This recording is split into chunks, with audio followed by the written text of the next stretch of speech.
All right, so one of the main talking points surrounding Arc Raiders since about a few weeks after its launch in late October, I want to say a few weeks after, has been the dynamic between PvE and PvP players regarding the solo experience. PvE players have sworn left and right that with the threat of PvP, this game is totally unplayable. They simply cannot be asked to loot, explore, or shoot Arc within the vicinity of other players. And on the other hand, PvP players have, in some ways, from what I've noticed, almost been disgusted by the idea that people would want to boot up this game for a casual fun time. And so with this constant tension brewing between the two player bases, obviously it raises the question how Embark will deal with this. And, players, if they find something else that they enjoy, are going to scurry on over to a different game that, looks perhaps more appealing to them. There's obviously been discussions of, well, if the PvE players don't enjoy PvP, they could just go play Helldivers or Animal Crossing, etc. And this same thing has been flipped back onto the PvP players. However, it just seems like this is kind of just a complaining about complaining situation. It's and on that note, if we take a look at Arc Raiders player count, at least on Steam, from what we can see, of course, you don't have the player counts of console, Microsoft Store, or Epic Games. This game has had an astronomically successful player retention rate. Looks like somewhere in mid-November, they peaked around 480,000 players all signed in at the same time, and they've been retaining, I guess, more than half of these players now. Today marks 2 months and 1 day since it has released in late October, and they seem to be averaging just about the same amount, around 300 to 400,000 players daily. And if the Steam numbers are anything to go by, then I'm sure the other platforms are looking just as pretty. And so now that we've established that people are still loving the game in abundance, in fact, for a lot of people who probably picked it up over the holidays, the honeymoon for them is really just beginning. Obviously, for some of the players who have been playing basically nonstop since the launch of the game, the more significant issues have began to show themselves over time, such as tier balancing, spawns, endgame. But apparently this game's offerings are still very fresh for a lot of the player base, both in terms of the variants and interactions and the sandbox that Embark has delivered with this extraction shooter. And so there's something about the bigger picture surrounding this game and that split tension between the player base that I noticed within the past few weeks, and it's not really adding up. It's a little something we're going to talk about here today. If you want to join the community, be sure to check out the live streams at twitch.tv/NudoShifu and the Discord Shifu Dojo, both links in the description below. As I read through the comments, the advocacy for PvE in this game is probably more toxic than any amount of PvP you've had to experience, honestly. To suggest that Embark should have to go back and rework the game from the ground up for your satisfaction is just kind of ridiculous, when there is real issues the game has that need real attention that, when addressed, could bring it more stability. Servers, spawns, endgame, and tier differential in terms of strength are just the main three that I can think of right now.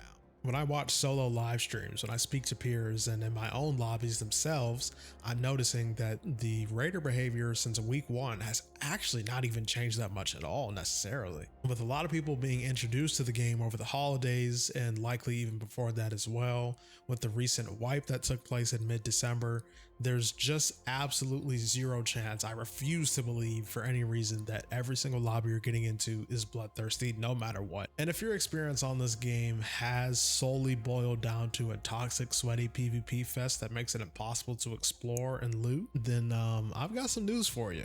In an interview conducted by PC Gamer, Robert Samlin, who's the art director at Embark, has stated that matchmaking is pretty complex, although behavior analysis is factored into the system. Now, understandably, we should take this with a few grains of salt because he's not the back-end engineer, systems designer, or data analyst. Not necessarily any of those positions that would directly be involved in working with and tuning matchmaking systems. But nonetheless, he is a developer at the studio, so he knows more than any of us do in terms of how that kind of stuff works. In Polygon's article on the subject, they reference a YouTube video from a creator named Dami who ran a test over 200 hours across 2 separate accounts on Arc Raiders with completely different behavior. One account was dedicated strictly to KOS centered gameplay, PvP focused gameplay, And the other account was purely pacifist gameplay where he's on prox chat, he's sharing items with players, he's helping them out to fight Ark and things like that. You'll see that on his friendly account, he's running into people who are looting with no regard to the surroundings. He's talking to people on voice chat, people are defibbing each other. They're gathering around to fight bastions and all kinds of stuff.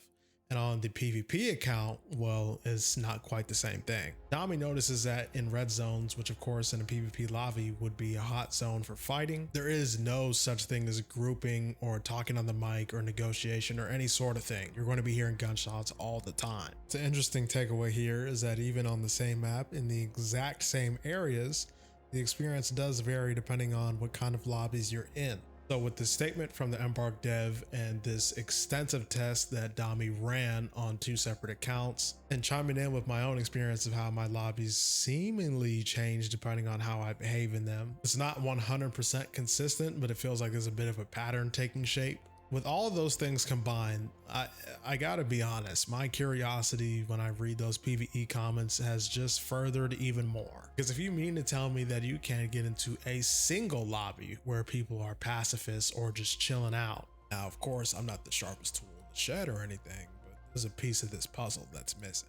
And I know it to be overblown because a lot of the times when I'm kind of feeling tense after some lobbies that I end up getting into, somebody will announce themselves coming up the steps and I will shoot anyway. Now, fake friendlies is one thing, and some of the fake friendlies do announce themselves ahead of time, but I do not believe it is every single lobby that you're getting into where you're suffering this kind of thing between extremely sweaty PvP players or fake friendlies or whatever the case might be. I just don't believe it. So this makes the dynamic very interesting because if we really can just boil down the matchmaking to individual behavioral systems in terms of players act this way so their lobbies look like this and players act that way so their lobbies look like that, then where is the complaints coming from the PvE side of things? Are we sure that on a surface level, your complaints are that you just want to walk around and loot and not bother anybody, and you keep being bothered by other players? Something about those things together just does not compute.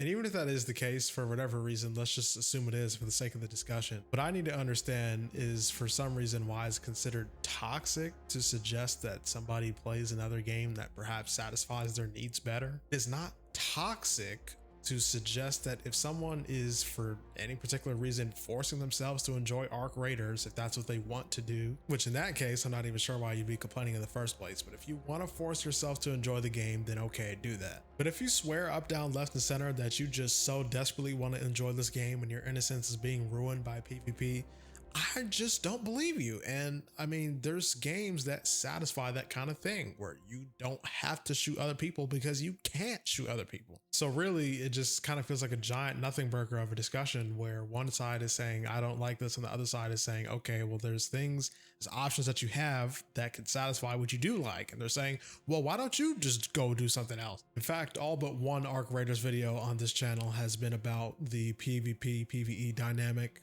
And after the kind of comments that I'm consistently seeing regarding the PvE shit and all that, I think I'm ready to just nip it in the bud with this one because I have not been experiencing that much extremely aggressive, unrelenting PvP in my own lobbies. And I'm also noticing that to be the case for some other people who play the game solo. Just makes absolutely no sense, and it appears there's no productive conversation to be had about this dynamic. So I think I kind of just want to nip it in the bud here. If you enjoyed this video, make sure to leave a like, subscribe with the bell so that you never miss another one. In the next one, we're going to be talking about the Bungie update for their upcoming extraction shooter here in March, Marathon. That's a game that has kind of caught my attention a little bit after watching it. So if you guys are interested in that, then make sure to stick around, and I will see you all next time.